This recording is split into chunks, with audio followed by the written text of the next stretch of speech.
我和婆婆上了一档婆媳类节目，在节目中，婆婆直言我配不上她的儿子，我直接让她见识长矛戳屎，戳谁谁死的威力。小三来帮忙，直接让她一起尝尝滋味。老公想要封杀我，不好意思，我直接把他公司搞破产了。大家好，开始今天的分享之前，希望你能给人间烟火点个订阅，我将会分享更多优质的内容。你这做的是什么菜呀？难吃死了！对面的婆婆的眉头皱得几乎能夹死一只苍蝇。我拿起筷子尝了一口，味道没问题呀，就是正常味道。我就把心中的想法说了出来。婆婆怒气冲冲地推了我一把，你这是在跟我顶嘴吗？就你这个样子怎么配得上我的儿子？她怒目圆瞪。我刚从医院出来不久就接了这档综艺，身体正虚弱，于是被她一推，我没站稳，脑袋重重地磕在了旁边的冰箱柜门。我顿时感觉眼前一黑，好像有湿润的液体从我的额角流淌下。我陷入昏迷的前一秒，耳边是导演焦急的声音，现场也变成了乱哄哄的一团。我醒来一睁眼，看见的就是医院白花花的天花板，而我穿着病号服躺在病床上，空气中弥漫着浓重的消毒水的味道。我的喉咙异常干涩，想要喝一杯水，但是病房里空无一人。我艰难地起身倒了一杯水，猛灌了几口，才感觉干涩的喉咙有所好转。病房内空无一人，我也是意料之中。宋晨明估计现在还不知道在哪跟小三儿鬼混吧。我勾起唇角嘲讽一笑，说起来还要感谢宋晨明他妈呢。这一撞让我失去的记忆反而记起来了。我发现宋晨明养了小三，还是上个月的事情。1月前，我在 A 市有1个月的戏份要拍，在出差之前，我特意跟宋晨明说过，这1个月我都不会在 S 市。出乎意料的是，我的戏份拍得很顺畅，不过20来天就结束了。我便马上飞回了 S 市，想要给宋晨明一个惊喜。因为怕行李箱的拖动的声音会引起宋晨明的注意，我直接叫经纪人把行李箱带到他家去，我之后再过去拿。我轻手轻脚地打开门，结果一打开门，在玄关处看到一双年轻女子的高跟鞋，而这双高跟鞋很显然不是我的。我顿时如坠寒窟，身子气得忍不住地发抖。我当然明白这意味着什么。当时我与宋晨明正是热恋期，我每晚收工之后都会跟他打视频通话。那天我与他打电话的时候，他注意到的情绪不对，还主动开口询问我怎么了。当时的我有些诧异他的敏锐，也有些感动他能够关注到我的情绪。我便向他讲述了那天的事情。我今天无意间看见我同组已婚的男演员在和一个女子搂搂抱抱，而这个人不是他的妻子。这个男演员平日里还以宠妻名号营销。他开口轻笑：“青青，那都是别的男人。你还不相信我吗？我这一辈子只会喜欢你一个人的，不要瞎想了，好不好？”磁性的声音钻入耳朵，像羽毛轻轻扫过。我红着脸点头应道。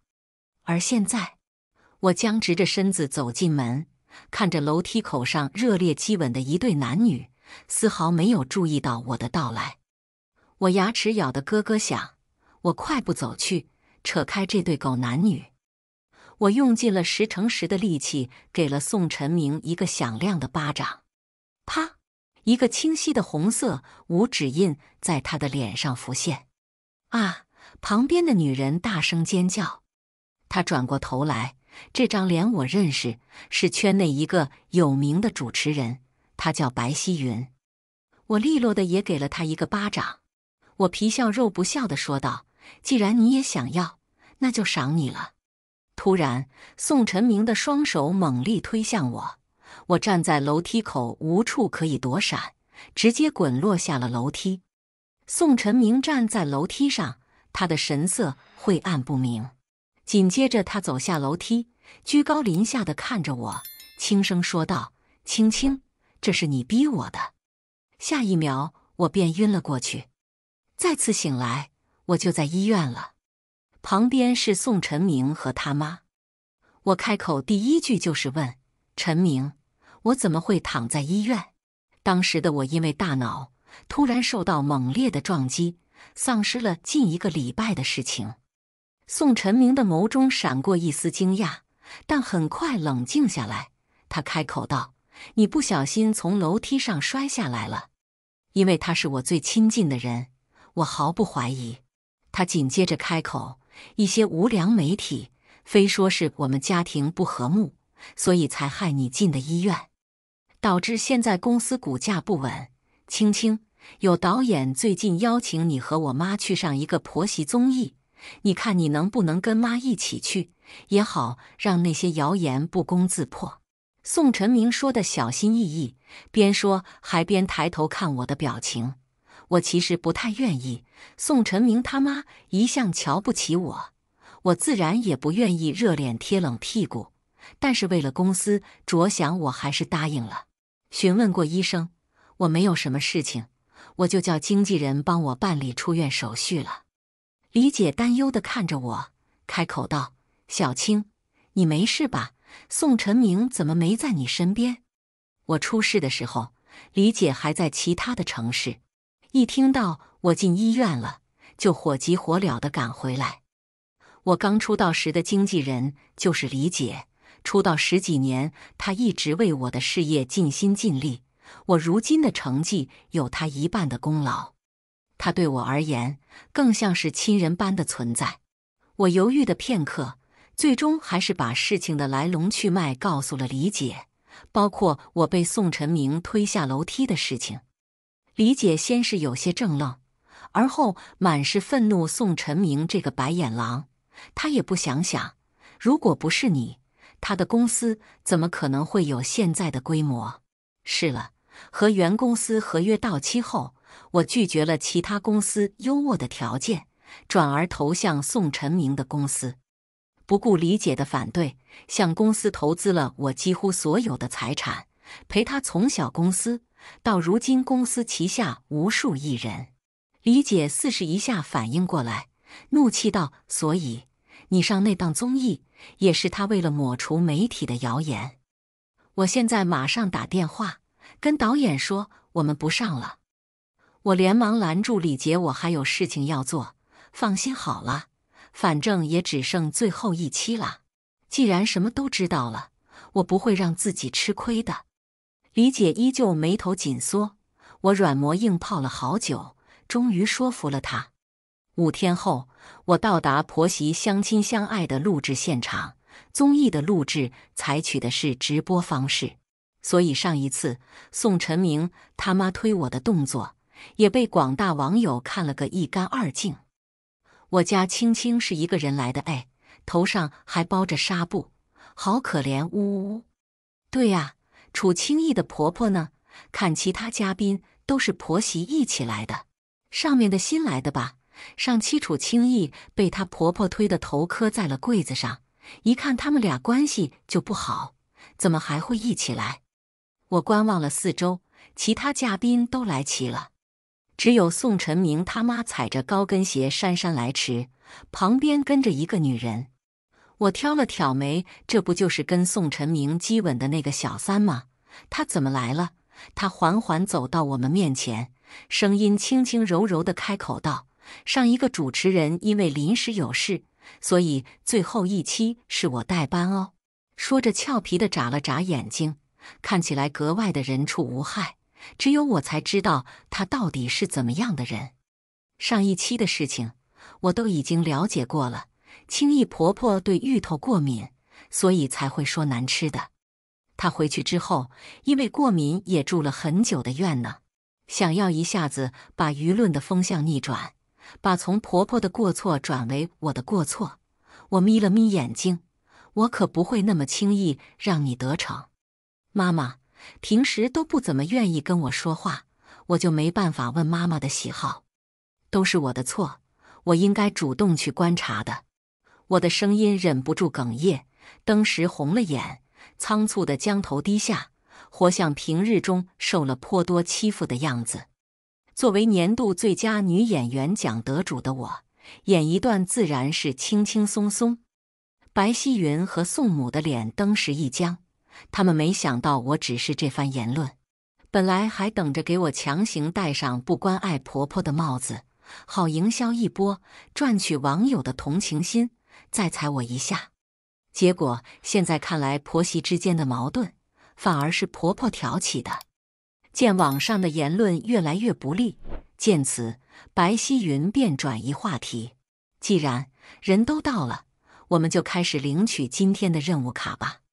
今天的任务是帮村民抓取他们自己养的家禽，由节目组提供道具。我看着一系列的道具，看见其中的长矛，我的眼神放了光。我掂了掂手中的长矛，露出坏笑。楚清义他们分配的任务是抓鸡呀，他拿一个抓鱼的长矛干什么？青青看见长矛的表情，怎么活像大灰狼看见小白兔？看见长矛，我就突然想起长矛粘屎，戳水水死，哈哈哈哈哈！我看着手上的长矛，心里有个想法。我自然是知道抓鸡不用长矛，可我本来就没有想过要抓鸡。走进养鸡场，地上满是家禽拉的粪便。宋晨明他妈嫌恶地捂住了口鼻，趾高气昂地指挥我去抓鸡。刚刚在选道具时，他在站在旁边一副与他无关的样子。但是这场戏的主角可是他呢，怎么能让他无事可干呢？我表面自然是唯唯诺诺地应下。我故意将鸡群往他身边赶，一只鸡从他的面前飞过，我大叫：“妈，你快点躲开，我快要抓到了！”他穿着高跟鞋，一时着急又躲闪不开。我手持长矛，用力地从地上划过，一坨新鲜的鸡屎飞到了宋晨明他妈的脸上。哎呀呀呀！他放声尖叫：“你完蛋了，楚清义，你给我等着吧！”他想要快速离开机场，却因为脸上糊了鸡屎，看不清路，被重重地绊倒在地，脸朝地面。现在好了，不光脸上有鸡屎，他的全身都是鸡屎。你还不快点扶我起来！宋晨明他妈气急败坏地说道。我在旁边憋笑憋得脸通红，还不忘好心地提醒他道：“妈，你不要说话了，小心等会进你嘴巴里。”话音刚落，就是呕吐声四起。导播室的人看到这副场景，连忙叫白云溪过来帮忙。白云溪匆匆忙忙地赶来，刚刚扶起宋晨明他妈，却被直冲他面庞飞舞的鸡吓到，放声尖叫，然后拽着刚起来的宋晨明他妈，两人再次重重的脸朝的，吃了满嘴的鸡屎。这一期播出后，直接报上了微博热搜，搜索关键词是长矛粘屎，戳水水死。下面的评论一青涩的长矛粘屎，戳水水死，就是顾水军都没有这么排列整齐的。我在床上笑得直打滚，都已经听到这里了，记得给人间烟火点个订阅吧，制作不易，我们故事继续。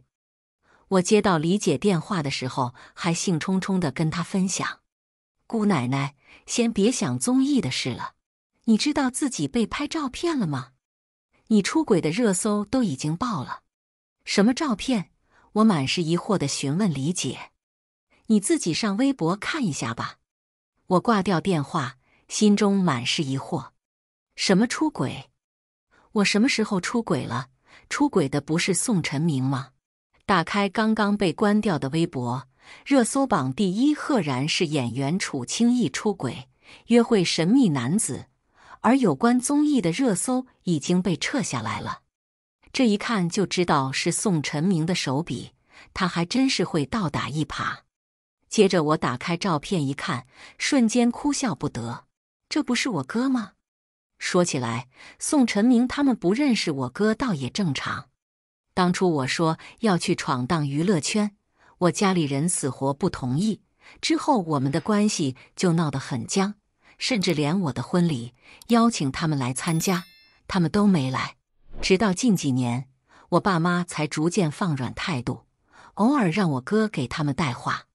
没想到就被媒体拍下来，一时之间我骂名无数，人人都在骂我不要脸，简直到了过街老鼠的地步。我倒是毫不在乎，就是李姐急得嘴上冒泡。你到底什么时候澄清啊？你知不知道，要是你再不澄清，那些代言现在都要求跟你解约了。李姐急得在屋内来回踱步。今天晚上，我想着证据也收集得差不多了，你是说真的？李姐有些狐疑地看着我，她没想到我一下子就同意了。今天晚上我会开一场直播澄清事实的。随即我发了一条微博：今晚8点某某直播间不见不散。下面很快就冒出了评论，我随意一划，都是骂我的言论。我没有在意，关掉了手机。今晚直播之后，那些谣言自然会不攻自破。晚上8点，我准时打开直播间。一打开直播间，便有数百万的人进入直播间，所有人来看我到底想搞什么鬼。我也不藏着掖着，直入主题。我拿出我和我哥童年时的照片，对着镜头开口道：那个神秘男子是我哥，一个爹妈生的那种。说着，我拨通的视频电话，将镜头面向摄像头，画面中出现的男子正是与我有着7、8分相像。他开口道：大家好，我是轻易的哥哥。网传的神秘男子就是我，希望今晚澄清过好，各媒体能够尽快删帖，否则我会叫律师逐一给你们发律师函的。画面中的我哥身穿一件西装，面前严肃，显得整个人正经极了，全然没有平时跟我插科打诨的样子。哇，哥哥护妹的样子好帅。Also， 哥哥我要给你生猴子，让我再多看几眼哥哥。没有人发现楚清义哥哥居然是楚氏集团的总裁吗？可惜我哥解释完，我很快就把他的视频通话挂断了。毕竟今天的主角可不是他。我要说的第2件事就是宋晨明，也就是我现在名义的丈夫出轨了，小三是白云熙。我看着飞快刷动的弹幕说道：就是你想的那个婆媳相亲相爱最后一期的主持人，他公司旗下的艺人。我拿出前段时间私家侦探拍的各种宋晨明和白云熙的亲密照，有双人出入各种娱乐场所的，也有相互拥抱的，更甚者有相互激吻的。弹幕正在飞快地刷屏。我说，怎么那档节目到最后突然换人了呢？原来他们之间有不可言说的关系啊！哇，吃到大瓜了！白云熙居然是小三，这姐们也太勇了，真的不怕被封杀吗？这对男主真是太恶心了，抱走我家青青独美。封杀？那也得看宋晨明在娱乐圈的权力有没有到达一手遮天的地步，毕竟我背后的楚氏集团也不是摆设。不过娱乐圈我也待够了，是时候听爸妈的话，该回去了。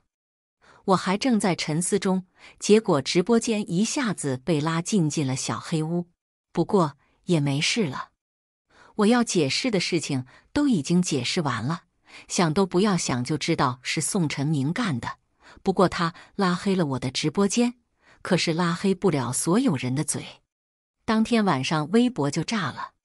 井号楚清义直播，井号当红女星楚清义被出轨，井号楚清义老公出轨著名主持人白云熙，相关词条在微博上大爆特爆。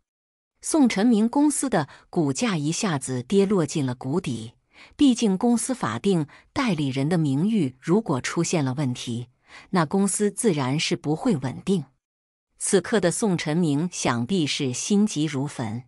果然，我打开手机，页面显示几十个宋晨明的未接来电，我没有理会，反正他会再打回来的。果然10分钟后，我看着手机上宋晨明的来电显示，我冷笑一声，点击了接听。电话刚打通，宋晨明暴跳如雷的声音传过来：“楚清逸，你到底想要搞什么？这样做对你有什么好处吗？”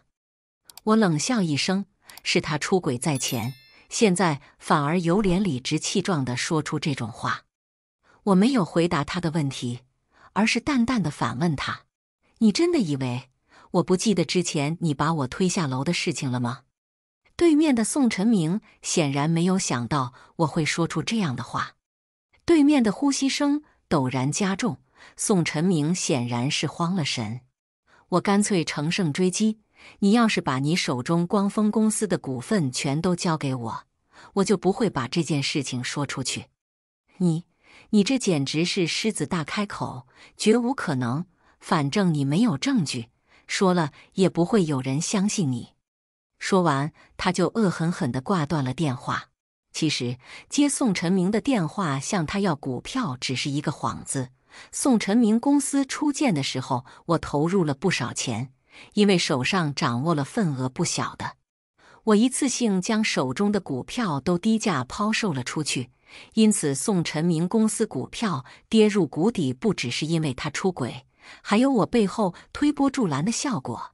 你问我那不是会损失很多钱吗？可是谁在乎了？反正我也不打算在娱乐圈继续混了，打算回家继承家产了。隔天，我就在微博上发布了我要退圈的事情。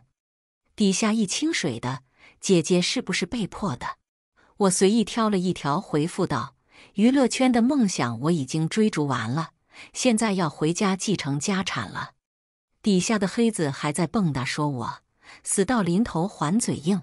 有的时候，我真的在想，这些敲键盘的人到底脑子有没有发育完全？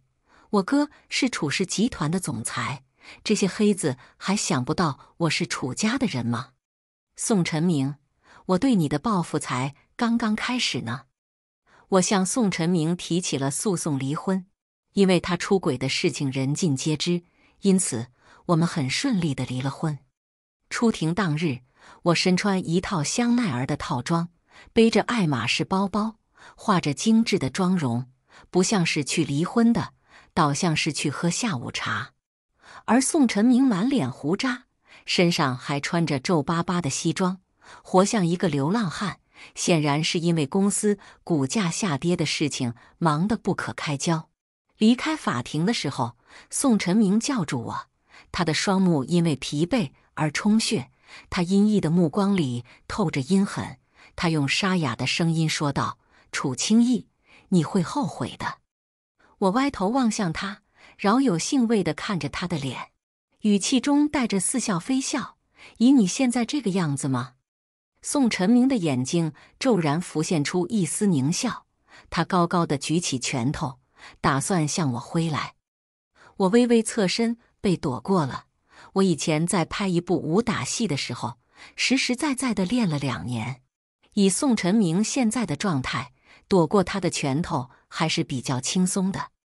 因为失去了平衡，宋晨明重重地摔在了地上，发出一声惨叫。随即，我拨打报警电话，最终宋晨明被带走，处以10日拘留。退圈后，我回到楚氏集团旗下的娱乐公司担任经理。宋晨明不是最在乎他的那个公司吗？如果把他最在乎的东西毁掉，会怎么样？我饶有趣味地想到。光峰公司总裁宋晨明的名声已经是臭了，再加上现在公司形势不稳，很多合约即将到期的艺人都打算另谋公司。此时的我发布出招募艺人的通告。娱乐公司的母公司是楚氏集团，背靠大树好乘凉。很快就有许多演技卓越，却在光峰集团备受欺压的艺人加入娱乐公司。光峰公司虽然外表光鲜亮丽，但是内部已经腐败了。公司大捧的新人后面几乎都是有背景的，而真正有实力、优秀的艺人却得不到什么资源，导致光峰公司捧出来的艺人都是一下子大火，但很快一段时间在娱乐圈就会销声灭迹，因为观众根本不买账这种绣花枕头。我曾经跟宋晨明这样提起过多次，但他却毫不在乎。他说道：“反正会有无数的人补上的，我又何必花大力气培养？这样下去的公司肯定会出问题的。”但是他却丝毫听不进去，我也没什么办法，毕竟公司的掌握权在他的手上。我上任之后，将公司上下进行了整改，不允许有潜规则艺人的身份，也不允许有资本压制新人的存在。毕竟我在娱乐圈这么多年，这些事情看得太多了，这些从内里就会将一个公司推向衰败。我的更多的注意力放在公司艺人在专业素养上的培养。业界其他公司都嘲笑我们何必如此，反正都是有钱赚的。但事实狠狠打了他们的脸。不过短短几年 ，S 娱乐公司培养出不计其数当红小花小生，更甚有多位影帝影后，一跃超过众多老牌企业，赫然成为娱乐圈的龙头企业。一时之间 ，S 娱乐公司风光无量，是许多艺人梦寐以求想要加入的公司。而光峰公司在当年没能将丑闻挽回之后，更是多次爆出强迫艺人陪酒、出卖身体来获取资源等等负面新闻。如今的风华公司已经是摇摇欲坠，我干脆在这上面多添上了一笔。我将近年来光峰公司偷税漏税的证据交给媒体，他们自然是不会放过这个赚钱的机会。当日各大媒体的头版新闻都是光峰公司偷税漏税，很快相关部门就介入了调查。听说宋晨明受不了这样的结果，在家中割腕自杀，结果被他妈发现，送去医院没有成功。我露出微笑，这一天我已经等很久了。宋晨明，自己最在意的东西被毁掉的滋味不好受吧？傍晚，我如往常一样，下班之后走在回家的道路上。我住的地方离公司很近，走路不过只要5分钟，因此我平时都不会开车。突然，我意识到身后好像有一个人在跟着我。我拿出手机给我哥发了定位，并告诉他赶快过来，并且用手机悄悄将给警察编辑了求助消息。后面的人似乎是发现我已经察觉到了什么，也按捺不住了。他猛地冲上来，用一双大手捂住了我的嘴巴，防止我发出尖叫声。我看见这双手上绑着白色的纱布，就已经知晓这是宋晨明了。我使劲地往他受伤的地方用去按过，背后的男人痛呼一声，手上的力道松了松。我用脚用力地在男人的重点部位踢了一下，他发出一声惨叫，直接松开了我。我也由此看到男人的脸确实是宋晨明，他阴沉着脸，漆黑的眼睛凶光四起。突然他的嘴角绽放一丝笑容，只是那笑容令人毛骨悚然。他轻声说道：“宋清逸，你害我到如此地步，你也别想好过，我会拉着你一起下地狱的。”他阴森森地笑着，同时他从怀中掏出一把水果刀，他猛地向我刺来，我只能勉强躲闪。我专门往他受伤的部位打，心想我哥怎么还不来？要是再不来，你妹就要死在这里了。刀子已经在我的面前，他拿着刀子在我的脸上来回比划。宋晨明低沉暗哑的呢喃道：“该从哪里下手好呢？我亲爱的青青。”突然，宋晨明眼睛一闭，整个人猛地向后面直直倒去。一看，去我哥拿着棒子用力地砸在宋晨明的脑袋上，把他砸晕了。很快，警察就到了。我们解释清楚事情的原委之后，宋晨明被带回了警局。最终，宋晨明因偷税漏税罪和故意杀人罪两罪并罚，被判了12年有期徒刑。接下来的时间，就让宋晨明好好的待在监狱里踩缝纫机吧。这件事情因为事态严重，在微博的热搜上挂了很多天。我和宋晨明的名字再次出现在公众的视线之中，于是当年的很多事情又被提出来说了一遍，例如婆媳相亲相爱、著名的长毛毡史、戳水水死事件，还有当年白云熙做小三的事情也被拉出来又溜了一圈。有心网友还扒出，当年因丑闻退圈的白云熙不光当年做了我和宋晨明之间的小三，还做了宋晨明他爸妈之间的小三。大学的时候，白云熙给宋晨明的爸爸当过小情，但是没过多久就被丢弃了。再然后就是攀上了宋晨明。我看着网上吃瓜群众的帖子，惊目啧舌。这些网友也太能扒了吧！而宋晨明他妈知道之后，直接突发中风，下辈子只能坐在轮椅上了。因为宋晨明名下的资产全部被偿还欠款，他只能住在一个阴暗的地下室，领着低保过日子。而白云熙在退圈之后重拾就业，给一个富豪当了情人。但是富豪在他们那个圈子可是出了名的手段残忍，而且有特殊癖好的人。白云熙的日子过得苦不堪言，天天都是鼻青脸肿的。之后更是被富豪的老婆发现，他带着人暴打了一顿，那模样看着不死也残。而我也遇到了我喜欢并且喜欢我的人，和我一起共同经营公司，带着底下的艺人，开创了一个娱乐圈 S 娱乐公司占半边天的时代。以上就是今天分享的故事，大家有什么想说的、想吐槽的，欢迎在下方评论交流，也更希望能给人间烟火点个订阅，我将会分享更多优质的故事内容。